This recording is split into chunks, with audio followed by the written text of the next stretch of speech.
오셨는데, 주님 다시 오시는 것도 좋고 오늘 오시는 것도 좋은데 이번 달에만 안 오셨으면 좋겠다. 오시려면 다음 달에 오셔야 된다는 거. 왜 그러시냐고. 이번 달 개돈 탈 순서가 되기 때문에 요거 지나고 다음에 오셨으면 좋겠다고. 우리 주님 다시 오십니다. 아멘이십니까? 예, 그렇습니다. 예수님은 다시 오십니다. 성경은 예수님의 오심에 대한 책입니다. 구약 성경은 그 메시아이신 예수님이 오시리라 한 예언의 책이고요. 신약 성경은 그 예수님이 마침내 오셨다. 그리고 더 중요한 것, 다시 오신다. 다시 오신다. 그것을 기록한 책이지요. 하지만 현대 기독교인들은 예수님의 다시 오심에 대해 별로 관심이 없어 보입니다. 오직 우리의 관심이 어디 있어요? 오늘에만 모여 있어요. 오늘 내가 원하는 것을 얻고, 오늘 내 문제가 해결되고, 오늘 현실에 필요한 것만 충족되면 된다. 왜냐하면 너무 오랫동안 지연되어 왔고, 심지어는 이거 오시는 거 맞아? 싶을 정도로 지쳐버렸기 때문입니다. 요즘 현대 청년들의, 이 시대의 청년들의 문제가 뭐예요? 비전이 없어요. 미래가 없어요. 그들이 한 달에 한 80만 원 버는 알바 인생에 묶여 있는 상태에서 흙수저를 넘어설 수 없으니까 요즘 취업이 좀 힘듭니까? 그러니까 그저 이번 한 달 쓸 것만 확보되면 나머지는 뭐. 그래서 나온 게 뭐예요? 3포, 5포, 7포. 미래가 없어요. 이 민족의 소망이 점점 사라져가는 현상에 묶여 있는데, 문제는 그리스도인들조차도 현재주의에, 오늘주의에 빠져 있는 신앙이 얼마나 많은지 모른다는 것입니다. 지금 예수님의 승천하는 현장에 있었던 제자들도 비슷한 현상을 보이고 있습니다. 그들이 예수님이 승천하시는 순간 하늘을 바라본 채로 멍하니 서 있는 것을 보게 됩니다. 오늘 11절 말씀이죠. 이르되 갈릴리 사람들아 어찌하여 서서 하늘을 쳐다보느냐. 지금 제자들이 하늘을 쳐다본 이유가 뭘까요? 물론 그 장면이 너무 신기하고 상상할 수 없는 장면이 펼쳐졌기 때문에 그런 것도 있겠지만, 그 안에는 걱정과 염려도 상당히 포함되어 있으리라는 생각을 합니다. 왜냐하면 주님이 이제 정말 가셨네? 그렇잖아요. 정말 가셨네? 저 하늘은 도대체 어딜까? 그리고 정말 우리는 다시 만날 수는 있기는 한 걸까? 그리고 다시 오신다고 했는데 그때 우리를 알아보시긴 할까? 주님 지금 당장 가버리셨는데 우리는 주님 없이 앞으로 어떻게 살아갈까? 감격과 감동도 있었지만 현실적인 염려와 근심이 그들의 마음을 붙들었을 것임에 틀림이 없습니다. 그때 천사들이 그들에게 일침을 가하죠. 뭐라고 말씀하십니까? 너희 가운데 하늘로 올려지신 이 예수는 어떻게 해요? 하늘로 가심을 본 그대로 오시리라. 따라하십시다. 하늘로 가심을 본 그대로 오시리라. 할렐루야. 정말로 오심을 믿습니까? 그렇습니다. 말씀대로 오십니다. 지금 예수님이 어떻게 올라가셨어요? 하늘로 가심을 본 그대로 하늘로 올라가셨어요. 이 예수님은 우리가 알던 예수님이 이제 아닌 것입니다. 이제는 영으로 하늘로 올라가신 예수님은 앞으로 영으로 다시 오실 것이며, 심지어는 구름 가운데 올라가셨잖아요. 히브리서 12장을 보게 되면 구름같이 허다한 증인들이 있으니, 이 증인들은 사람들이거든요. 구름은 바로 사람들을 말하는데, 많은 사람들 가운데 영으로 가신 예수님은 반드시 영으로 우리에게 오실 줄 믿습니다. 여러분 지금 아멘 하셨죠? 지금 제가 딱 1분 안에 말씀드린 이 내용은 신천지 이만희의 이야기입니다. 정신 바짝 차리셔야 됩니다. 이단에서는 뭐라고 말하냐? 예수님은 영으로 오셨고 영으로 가셨다는 거예요. 예수님이 영으로만 가셨습니까? 육신으로 오셔서 부활체로 부활하셔서 완전체로 부활하셔서 하늘로 가셨을 뿐 아니라 그것이 우리가 걸어가야 할 부활의 길임을 보여주시고 구름 가운데 올라가셨다는 건 뭐예요? 구름은 하나님의 영광의 임재예요. 광야 시대에는 구름 기둥으로 임재하셨고 성전 시대에는 그 성전에 가득한 구름의 영광으로 함께 하신 것처럼 예수님은 구름 가운데 하나님의 영광 가운데 실제로 우리에게 오실 줄로 믿습니다. 말씀대로 보셔야 돼요. 특히 이 재림에 대한 이야기는 매우 민감합니다. 왜냐하면 우리나라만 해도 자칭 재림주로 성공하신 분만 40분이 계십니다. 이단들 가운데. 그러니까 성공하신 분들이 40명이니까 실패하신 분들은 수백 명이겠죠. 그래서 성공했다는 건 뭐냐? 나름대로 자기 교리로 많은 사람들을 끌어모아 기존 그리스도인들을 미혹하는 일에 성공한 이단들을 말합니다. 대표적으로 바로 이만희 같은 신천지, 안상홍, 각종 이단들이 그런 문제로 성도들을 미혹해. 이 재림에 대한 신앙이 불분명하기 때문에 거기다 획가닥 넘어가 버리는 것입니다. 여러분, 예수님이 실제로 뭐라고 말씀하셨습니까? 마태복음 26장 64절입니다. 같이 한번 읽어보십시다. 시작. 예수께서 이르시되 내가 말하였느니라. 그러나 내가 너희에게 이르노니 이후에 인자가 권능의 우편에 앉아있는 것과 하늘 구름을 타고 오는 것을 너희가 보리라. 할렐루야. 그렇습니다. 예수님은 정말 오십니다. 어떻게? 올라가심을 본 그대로. 구름을 타고 온다고 그러니까 손오공처럼 권두운을 타고 오시는 게 아니에요. 하나님의 영광 가운데 다시 오신다는 말씀이죠. 그렇다면 어떻게 오실까요? 어떻게 오실까요? 여기서 예수님의 다시 오심은요, 본 그대로 오신다는 것입니다. 그러니까 예수님의 다시 오심은 초림하고 다릅니다. 초림의 예수님, 성탄절에 오신 예수님은 은밀하게 오시죠. 대부분의 사람들이 예수님의 오심을 몰랐어요. 왜냐하면 아기로 오셨죠. 당시에 유대인들은 메시아가 왕으로 오실 줄 알았는데 아기로 오셨죠. 그리고 또 마구간에 오셨잖아요. 못 알아봤습니다. 그러나 다시 오시는 예수님은 공개적으로 오십니다. 어떻게 해요? 만천하에 다 드러내시는 것입니다. 계시록 1장 7절 말씀입니다. 볼지어다 그가 구름을 타고 오시리라. 각 사람의 눈이 그를 보겠고 그를 찌른 자들도 볼 것이요 땅에 있는 모든 족속이 그로 말미암아 애곡하리니 그러하리라. 아멘. 주 하나님이 이르시되 나는 알파와 오메가라. 이제도 있었고 전에도 있었고 장차 올 자요 전능한 자라 하시더라. 할렐루야. 각 사람이 그를 볼 것이요. 이게 뭐예요? 온 세상 사람이 다 안다는 것입니다.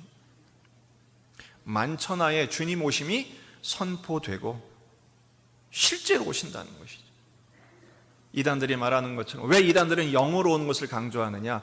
영으로 오셔야만 육체인 교주들이 그 영이신 예수님이 교주를 입고 오기 때문에 그런 식으로 설명하는 것입니다. 예수님은 실제로 제자들이 본 예수님, 승천하실 때 증인들이 500명이나 있었잖아요. 그 증인들을 데리고 같이 오실 거예요. 그 예수님을 우리가 맞이하게 될 날이 올 줄로 믿습니다. 그는 언제 오시는가? 언제 오시는가? 아무도 모릅니다. 마태복음 24장 36절입니다. 그러나 그날과 그때는 아무도 모르나니 하늘의 천사들도 아들도 모르고 오직 아버지만 아시느니라. 심지어 예수님도 그날을 모르신다고 합니다. 우리나라에는 시한부 종말론자들이 참 많았습니다. 옛날에 10월 28일에 온다고 했던 다미선교회를 비롯해서 꽤 많았죠. 근데 최근에 시한부 종말론자가 있었는데 그분이 누구냐면 해롤드 캠핑이라는 분이 계셨어요. 미국에 있었던 일인데 2011년도 5월 21일 날 온다고 그랬어요. 날짜를 딱 명시했습니다. 이분의 영향력이 왜 이렇게 컸냐 하면 큰 라디오 회사를 갖고 있었기 때문에 그 라디오를 통해서 계속해서 광고를 때렸거든요. 예수님 오신다고. 근데 5월 21일 날 오셨을까 안 오셨을까요?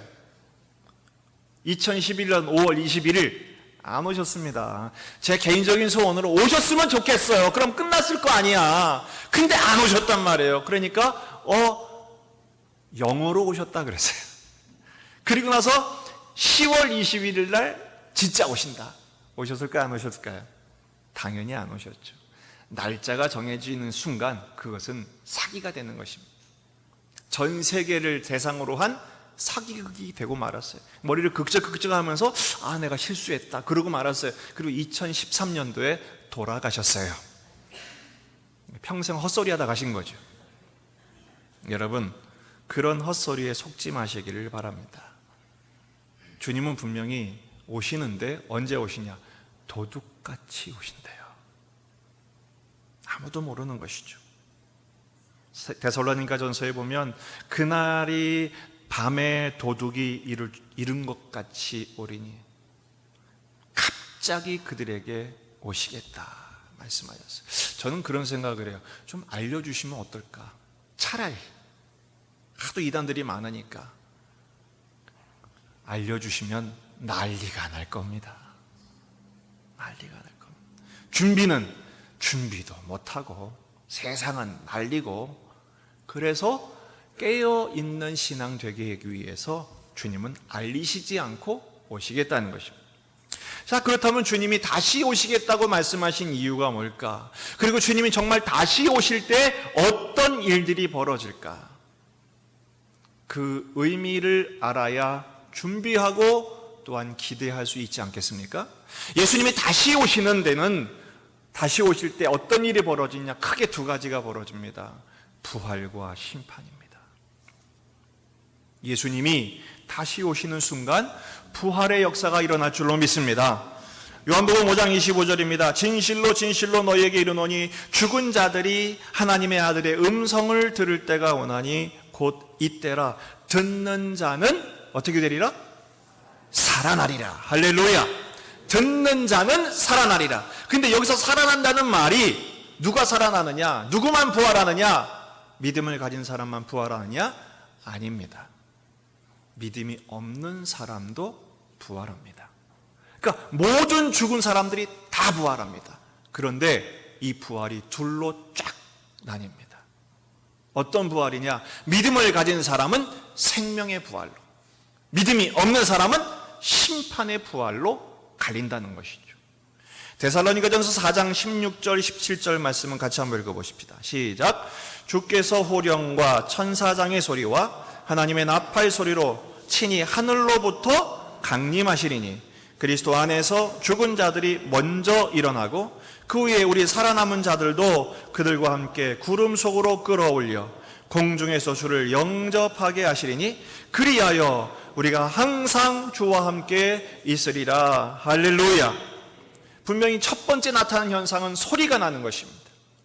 요한복음에서는 아들의 음성이라고 그랬고, 데살로니가 전서에서는 주의 호령, 천사장의 소리, 하나님의 나팔 소리, 나팔 불 때 나의 이름, 분명히 하늘에서 소리가 날 때 하나님께서 우리의 이름을 부르시면서 모든 죽은 자들이 일어나 주 안에 있는 자들은 생명의 부활로, 저 세상 사람들은 심판의 부활로 일어나는 날들이 일어날 줄로 믿습니다.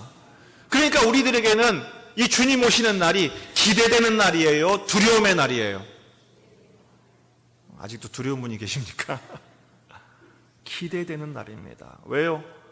죽은 자들은 부활할 것이요 살아있는 자들은 산 채로 주님을 맞이하여 영원히 주님과 함께 사는 영원한 세계가 펼쳐지기 때문인 것이죠. 근데 문제는 뭐냐면 부활로 다 부활하고 끝나는 것이 아니라 부활과 함께 이 재림의 순간 펼쳐지는 장면이 있는데 그게 바로 심판입니다. 여기서 우리가 좀 긴장이 되는 겁니다. 우리는 사도신경을 암송하죠.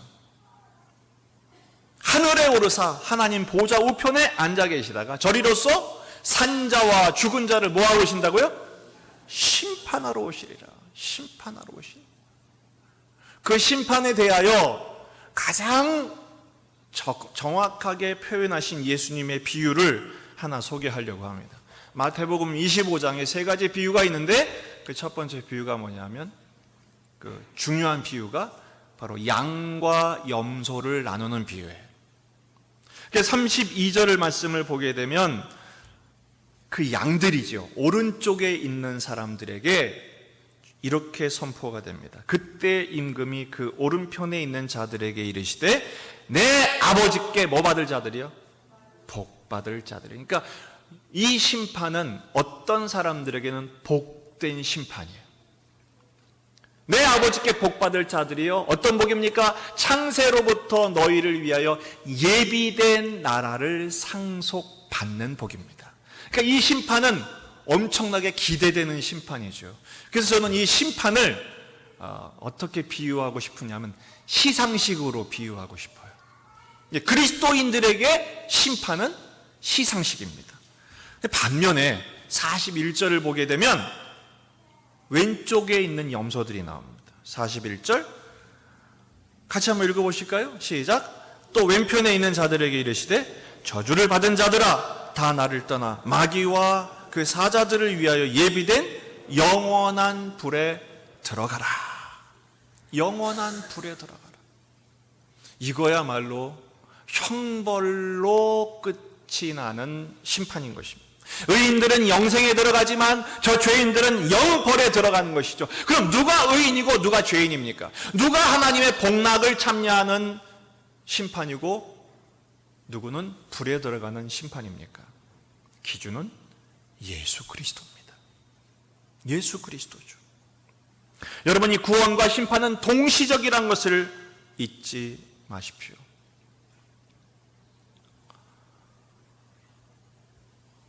여기서 우리는 좀 긴장해야 됩니다. 그럼 여러분에게 묻겠습니다. 나는 어떤 심판에 참여하게 될 것인가? 여러분, 어떤 주님의 재림하시는 순간 우리는 어느 쪽인가? 오른쪽에 있는 양들인가?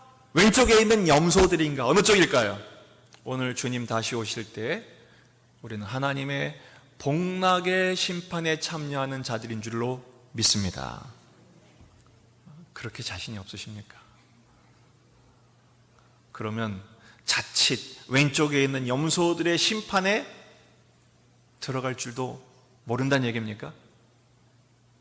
이게 문제입니다. 주님 다시 오시리라는 의미는 무엇이냐? 그러니까 앞으로 준비해라. 제대로 준비하지 못하면 심판에, 영벌에 빠지는 심판에 해당될 것이다. 이런 걸까요? 여러분, 오늘 말씀은 여러분들에게 협박이 아닙니다. 제대로 해 라는 말의 의미로 받지 않으셨으면 좋겠습니다. 오늘 말씀은 재림의 때에 내가 책임진다는 말씀의 보장인 것입니다. 다시 오시는 주님을 맞이하려면 어떻게 해야 될까요? 예수님이 나중에 분명히 미래에 다시 오시는 것을 맞이하려면 우리가 어떻게 해야 될까요?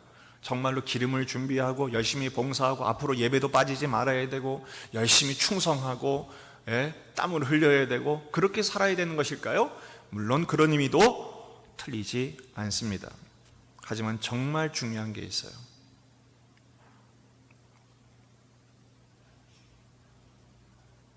다시 오시는 주님을 오늘 만나는 삶을 살아야 한다는 것입니다. 아까 데살로니가전서 4장 17절 말씀의 끝부분을 기억하실 겁니다. 공중에서 주를 영접하게 하시리니 그리하여 우리가 항상 주와 함께 있으리라. 따라합시다. 항상 주와 함께 있으리라. 이게 중요합니다. 그 옛날에 이산 가족들 상봉하는 장면들이 있었잖아요. 정말 온 나라를 눈물바다가 되게 했던 그런 장면들이 있는데, 가끔은 이런 일이 있었어요. 너무 오래되니까, 헤어진 지 너무 오래됐고 너무 어렸을 때 헤어지고 나서 보니까 분명히 정황이나 상황이나 증거는 맞는데 못 알아보는 거예요. 아버지도 못 알아보고 형제도 못 알아보고. 왜? 너무 오래 떨어져 있으니까. 여러분, 마지막에 우리 주님 만날 때, 우리가 살아서 주님을 만나든지 혹은 죽어서 주님을 만나든지, 우리는 주님을 사실 얼굴과 얼굴을 대면하여 본 적이 있어요, 없어요? 없습니다. 근데 그 예수님이 진짜 예수님인지 이단인지 어떻게 알아보겠습니까? 어떻게 알아보겠습니까? 오늘 그 주님을 만나야 그때 그 주님도 만날 수 있게 되는 것입니다. 데살로니가전서 5장 4절에서 6절 말씀입니다. 같이 한번 읽어보십시다. 시작. 형제들아, 너희는 어둠에 있지 아니하며 그날이 도둑같이 너희에게 임하지 못하리니. 이상하죠? 아까 주님의 날은 어떻게 임한다고요? 도둑같이 임하신대요. 갑자기 임하시니까요. 그런데 오늘 말씀에서도 뭐라고 말씀해요? 그날이 도둑같이 너희에게 임하지 못한답니다. 왜 그렇습니까? 이유는 너희는 다 빛의 아들이요 낮의 아들이라. 우리가 밤이나 어둠에 속하지 아니하나니 그러므로 우리는 다른 이들과 같이 자지 말고 오직 깨어 정신을 차릴지라, 이렇게 말씀하십니다. 왜 저들한테는 도둑처럼, 누구에게는 도둑처럼 오고 왜 너에게는 도둑같이 임하지 못한다고 말씀하십니까? 우리는 이미 알아요. 왜? 미래에 오실 예수님 사실은 오늘도 찾아오시거든요. 하나님의 자녀인 우리에게 성령님을 통해서 우리에게 찾아오시거든요. 물론 얼굴을 보는 것처럼 보이지는 않지만, 왜? 하나님은 영이시니까 성령님을 통해 말씀으로 찾아오시고 은혜로 찾아오시고 주님의 도우시는 손길로 찾아오셔서 매일 매순간 우리는 주님과 동행하는 삶을 살고 있기에, 그때에 주님이 오신다 할지라도 우리는 놀라지도 도둑같이 오시는 것도 아닌 것으로 오시는 것이죠. 그래서 좀 어려운 말로 재림의 선취를 오늘 체험하라, 이런 신학적인 용어가 있어요. 선취가 뭐예요? 미리 성취되는 거예요. 오늘 주님을 만난 거예요. 오늘 예배를 통해 주님이 임재하신 줄로 믿습니다. 하나님이 이 예배 공간에 임하셔서 모든 성도들 한 분 한 분, 저와 여러분의 마음속에 오늘 말씀으로 임재하시고 말씀으로 위로해 주시고 오늘 말씀으로 은혜를 주신 줄 믿습니다. 그러니까 우리는 나중에 가서 예수님 만나는 게 아니라 매일 주님을 만나는 거예요. 더군다나 우리는 지난주의 말씀을 생각했죠. 성령이 임하시면 너희가 뭘 받고? 권능을 받고. 이 권능 받는 게 뭐라고 그랬어요? 은사, 눈에서 막 광채가 나고 막 역사가 나타나고, 물론 그런 것도 있겠지만 정말 권능 받았다는 건 뭐예요? 하나님의 말씀에 다스림을 받아 변화받고 예수님의 사랑을 경험하고 예수님의 사랑을 증거하는 자로 변화되는 것을 말하지요. 여러분, 이 재림을 확신한다는 것은요, 때로 우리에게 혼동을 주기도 합니다. 그게 뭐냐면, 그래요, 오늘 주님이 찾아오셨으면 오늘 문제를 해결해 주셔야 될 거 아니에요. 그렇잖아요. 그러니까 성경을 보게 되면 많은 믿음의 선배들이, 특히 하박국 같은 선지자들 막 가슴을 칩니다. 가슴을 칩니다. 그게 뭐냐면, 하나님 살아계시면 주님의 뜻대로 살려고 하는 그 유대민족, 하나님 말씀을 섬기고 하나님을 경외하는 그 깨어있는 사람들, 당시의 믿음의 의인들에게는 복을 주셔서 응답을 하셔서 병도 낫게 해주시고 문제도 해결되게 해주시고 돈도 좀 잘 벌게 해주셔서 열심히 봉사하고, 저 안 믿는 사람들에게 봐라, 예수 믿으면 복 받는다, 잘 되고 있지 않느냐, 이걸 좀 증거할 수 있으면 좋겠는데, 이거는 우리 현실은 어때요? 날이 갈수록 아픈 데는 더 많아져가고 문제는 더 꼬이고 대박은커녕 쪽박나기 직전이고, 이런 현실이 자꾸 펼쳐진단 말이에요. 어제도 우리 신학생들한테는 잘 아는 교수님이 계세요. 60세밖에 안 됐어요. 1000일 동안 열심히 기도하셨는데, 작정 기도하셨는데, 작정 기도 끝나는 다음 날 풍이 와가지고 쓰러지셨어요. 반신불수, 기억상실, 언어장애, 속이 터지는 거예요. 어떻게 이런 일이 생기는가? 여러분, 우리는 이 세상에서 형통하면 하늘을 바라보지 않는 존재입니다. 뿌리 깊게 죄성에 붙들려 있는 존재입니다. 어제 우리 남성 기도회로 남성들이 모였습니다. 정말 오붓하게 모여서 오랜만에 뜨거운 시간들을 가졌어요. 평가를 제가 물어봤더니 너무 좋았대요. 왜 좋았냐고 그랬더니 남성 편향적이어서 좋았대요. 우리 정말 형제들끼리만 모였어요. 형제들끼리만 모여가지고 딴 거 안 했습니다. 말씀 나누고 함께 기도하면서 딱 1시간 찐하게 시간 보냈거든요. 어제 못 오신 분들은 6월 달에 꼭 만나십시다. 남자들끼리 모인 끈끈한 뭐가 있습니다. 근데 거기에서 제가 첫 모임에서 했던 말씀이 그겁니다. 우리가 하늘을 좀 바라보십시다. 그렇게 부탁을 했어요. 거룩한 손을 들어 하늘을 향해 우리가 기도하는 남자들이 됩시다. 그랬더니 한 형제가 옆에서 그러더라고요. 목사님 맞습니다. 정말 하늘을 바라보아야 됩니다. 왜 그렇습니까? 그랬더니 요즘 사업을 시작해가지고 열심히 땅만 보고 살다가 목 디스크에 걸려가지고 의사한테 혼났대요. 하루에 한 번이라도 하늘을 좀 보라고. 의사를 통해서 하나님의 음성을 들었다는 거예요. 그랬더니 딴 형제가, 좀 젊은 형제가 옆에서 앞만 보고 살았습니다. 저도. 우리 서로 통회하는 마음으로 이제 하늘 바라보기로, 우리 남성들이 하늘을 바라보는 그 모임을 축복해 주시기 바랍니다. 그리고 기도해 주시고 참여해 주시기 바라요. 여러분, 왜 우리는 이 땅에서 고난이 끝나지 않는가? 십자가의 삶이 멈추지 않는가? 왜냐하면 우리의 삶의 목적, 최종 목적은 어디에 있기 때문입니까? 주님 오시는 그날에 맞춰져 있기 때문입니다. 그것은 무엇을 말합니까? 오늘의 과정이 여기에 목숨 걸지 말라는 거예요. 만약에 우리가 이 땅에서 형통하고 이 땅에서 잘 되면 우리는 영원히 여기서 살 것처럼 여기에 모든 것을 걸 겁니다. 그렇지 않습니까? 그러나 역사의 모든 것들이 증거하듯이 영원히 사는 사람은 아무도 없습니다. 우리가 하는 거짓말 중에 하나가 뭡니까? 영원히 기억할게요. 천만의 말씀. 기억은커녕 자기가 죽어버리는데 무슨 영원히 기억합니까? 이 땅에서 불통을 경험한 것이 우리에게 오히려 축복입니다. 왜 좋아하십니까? 우리의 최종 목적을 하늘에 두는 0점을 조준하게 되는 은혜가 있기 때문입니다. 이 땅에서 불통해야 주님을 바라보지 않겠습니까? 새벽에 사사기를 묵상하고 있습니다만 저들이 가나안 땅에서 승리에 취해버려서 그 승리를 주신 하나님을 잊어버림으로 말미암아 결국 그 땅에서 쫓겨나고 맙니다. 하나님 없이 저 세상에서 잘 먹고 잘 살고 우리가 볼 때 부러운 것처럼 보이는 삶을 산다 할지라도 오히려 그게 그들에게는 큰 형벌인 것입니다. 왜요?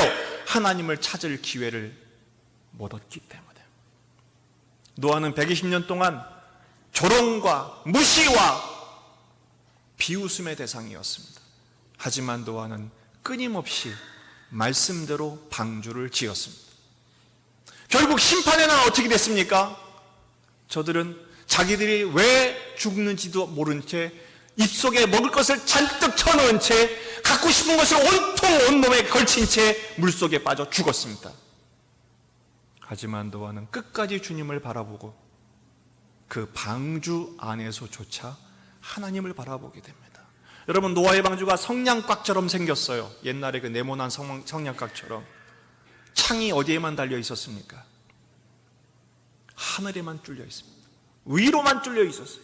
사방으로는 꽉 막혀 있었습니다. 어디만 바라보란 얘기입니까? 하늘을 바라보란 얘기입니다. 왜 밖에 창, 옆에 창이 없습니까? 옆에 창은 바라본들 심판받는 물만 보이기 때문입니다. 신앙생활에서 한눈 파는 것은 매우 위험한 일입니다. 왜 베드로가 물 위를 걷다가 물에 빠지게 되죠? 물 위를 걷는 순간은 주님만 바라봤을 때입니다. 하지만 어느 순간 정신을 차리고 나서 물을 보다 보니까 거기 빠지는 것입니다. 세상에 빠지지 않게 하시려고 오늘의 고난은 끊임없이 우리에게 허락되는 것입니다. 여러분, 우리의 최종 목적은 하늘에 있습니다. 그리고 주님이 말씀하십니다. 그 하늘을 향한 너희들의 여정을 내가 책임지겠다. 그래서 다시 오시는 것입니다. 그래서 그 다시 오시는 주님을 우리는 바라보는 것이며, 다시 오실 주님을 기대하기에 오늘 찾아오시는 주님을 날마다 요청하고 엎드려 간구하며 그 손을 붙들고 오늘 밤 잠자리에 담대함으로 눈을 감는 것입니다. 여러분 생각해 보세요. 오늘 잠자리에 들어가는, 내일 아침에 눈을 뜰지 안 뜰지 모르는 상황이 펼쳐지면 잠이 오겠어요? 안 오겠어요? 그보다 불안한 인생, 불행한 인생은 없는 것입니다.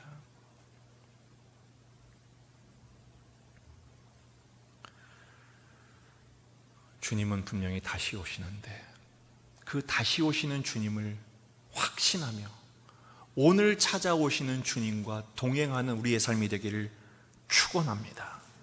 두 번째는 다시 오시는 주님을 맞이하려면 재림을 확신하는 신앙일 뿐 아니라 종말의 사명을 확인하셔야 합니다. 여러분, 지금 예수님께서 승천하시는 이 장면, 어찌하여 하늘을 쳐다보느냐, 다시 오시리라, 이 말씀이 그렇게 강조되는 이유가 뭡니까? 8절 말씀의 연장선상에 놓여 있기 때문입니다. 땅끝까지 이르러 누구의 증인이 되라? 예수님의 증인이 되라고 말씀하셨어요. 그 예수님의 증인이 되게 하도록 예수님은 이미 말씀하신 바가 있습니다. 마태복음 24장 14절입니다. 같이 한번 읽어보십시다. 시작. 이 천국 복음이 모든 민족에게 증언되기 위하여 온 세상에 전파되리니 그제야 끝이 오리라. 할렐루야. 주님 다시 오실 때가 언제예요? 천국 복음이 모든 민족에게 증언되는 그날. 그러니까 우리가 주님의 날을 대망하면서 해야 할 일이 뭐냐? 나도 주님 붙들 뿐 아니라 아직 이 주님을 알지 못하는 사람들에게 그 주님을 드러내는 삶을 사는 것이지요.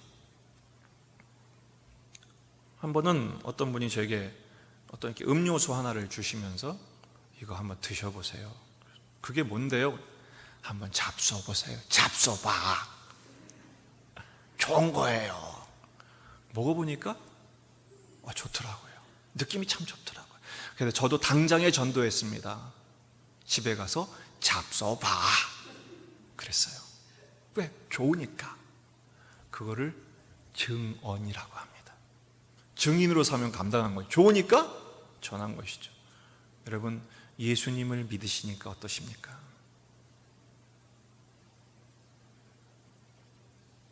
예수님의 사랑을 체험하시니까 어떠십니까? 매일 매 순간 그 주님의 사랑과 은혜를 경험한 여러분의 삶이 정말 좋고 기대가 된다면 말하지 않을 수가 없을 것입니다. 재림에 대한 기대도 없고 오늘 오신 주님 상관없고, 왜냐하면 오늘 당장 내 삶의 문제에 붙들려서 낙심하고 실망하고 좌절하고 포기했는데 무슨 기대가 있으며 무슨 은혜가 있고 무슨 삶의 가치와 의미가 있겠어요. 그러니까 주저앉는 것입니다. 눈을 뜨십시오. 나 자신의 문제에 빠져 계시지 마시고 나와 함께 계시는, 그 재림의 때에 그 영광의 자리에 그 시상식에 우리를 붙들어 매시기 위하여 거기에 우리를 인도하시기 위해 오늘도 성령님을 통해 매 순간 찾아오시고 우리를 붙들어 매시고 주목하시며 인도하시는 그 주님의 사랑을 확신하십시오. 그 확신한다는 게 그래 결심했어 두 주먹 불끈 쥐고 그렇게 말하는 것을 의미하지 않습니다. 그건 뭐냐? 오늘 주어진 삶을 믿음으로 받아내시는 겁니다. 감내하시는 겁니다. 오늘을 소망하며 살아가시는 겁니다. 그때 이상하죠. 어제는 힘들었는데 오늘은 감당할 만한 거예요. 여러분 특별히 체력을 기르는 운동 가운데 그 웨이트 트레이닝 같은 거 보면 10번도 10번이 뭐예요? 한 번도 부들부들 떨던 사람이 그래도 어떻게 해서 하고 나서 다음 날은 5번 하고 그 다음 날은 10번 하고 그 다음 달은 100번 해도 안 흔들리는 그 근력이 생긴 거거든요. 오늘의 고난의 현실이 영적인 근력을 키우는 거예요. 이 근육은요 찢어져야 강해지거든요. 우리의 믿음도 마찬가지입니다. 오늘 깨어질 때 주님을 향한 신뢰가 생기는. 왜? 깨져도 안 죽게 하시니까. 십자가의 신비한 능력으로 다시 일어나게 하시니까. 부활의 권능으로 오늘도 다시 일어서게 하시니까. 할렐루야. 그 하나님의 은혜 안에서 매일같이 오뚜기처럼 믿음 안에서 일어서고 다시 오시는 주님을 소망하며 우리의 최종 목적을 바라보며 오늘 하루의 삶, 주님을 만나는 삶, 동행하는 삶으로 날마다 거듭나고 일어나고 나도 일어날 뿐 아니라 연약한 사람들을 함께 일으켜 세워 그 주님 다시 오시는 그날 우리 초대교회 성도들이 만날 때마다 하는 인사 한 4글자 있었죠? 뭐죠? 마라나타. 주님 다시 오십니다. 동일한 고백으로 감사하고 기뻐하며 오늘 하루의 삶을 승리하는 우리 모두가 되기를 주의 이름으로 축원합니다. 기도하시겠습니다.